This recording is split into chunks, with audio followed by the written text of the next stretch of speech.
Well, thank you, Shubhendu and Nancy. Good morning, everyone. Let's now have a look at the top lines in the finance world. Digitization has helped the government take 1.6 crore fake ration cards out of the system, thereby plugging the leak of food grain worth over 10,000 crore rupees over the past 3 years. Finance Secretary Ashok Lavasa said government has saved over 14,000 crore rupees by offering subsidy on cooking gas directly to consumers, and direct benefit transfer is planned to be extended to 150 schemes by the end of this year.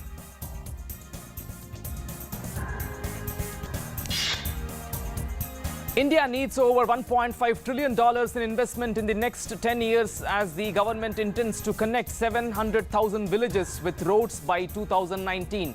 Finance Minister Arun Jaitley, while addressing a seminar on infrastructure and global economic growth organized by Asia Infrastructure Investment Bank, said that India could able to sustain growth in the face of global slowdown, essentially on the strength of the infrastructure creation in India, where the gap is huge.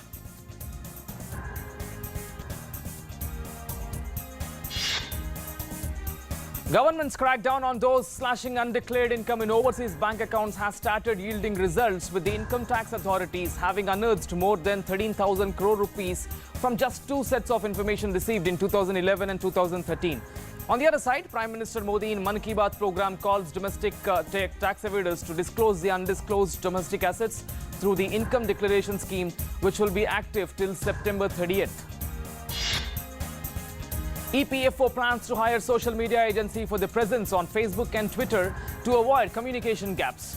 The proposal is mooted in the backdrop of communication gap which led to the Bengaluru violence recently. The agency will be hired collectively by ESIC, EPFO and Labour Ministry for the estimated cost of 3 crore rupees per annum.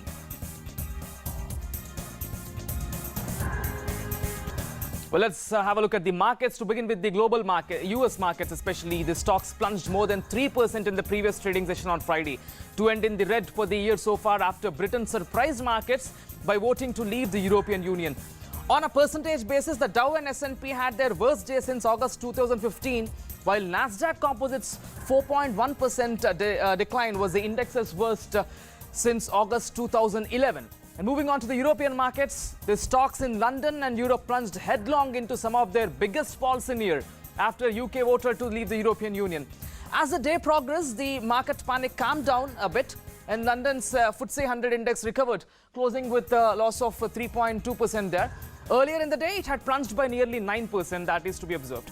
And Asian markets, the stocks opened weaker and the British pound fell almost 2% in the early Asian trade today, as the market struggled to shake off deep uncertainty sparked by Britain's decision to leave the European Union.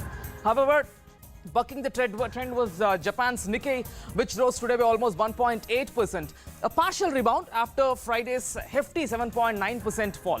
Moving on to the Indian markets, how they've closed in the previous trading session. A similar story of bloodbath in Indian markets too, with some respite at the end. Indian markets, especially BSE Sensex, lost over 600 points after initially shedding 1,000 points. Now, we must see what impact will the aftershocks of UK exit from European Union have on Indian markets, because Asian markets are showing this trend as of now. Now, moving on to the rupee story against dollar.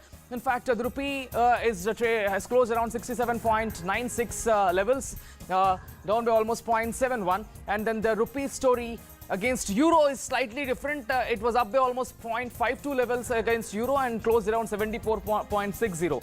Moving on to the commodity markets, we are talking about Britain's exit from the European Union. That impacted the crude oil as well. Brent crude in the international market has come down below $50 per barrel to close around 48.11. This is the current level which in fact it is trading, Brent crude per barrel. And the gold and silver prices have gone up. Gold is up by almost 1,487 rupees per 10 grams and closed around 31,401. The impact of UK's exit from European Union. Similarly, silver is up by almost 1,202 rupees there, to close around 42,392 per kg. Well, those are the updates in the finance world. Once again, back to Shubhendu and Nancy.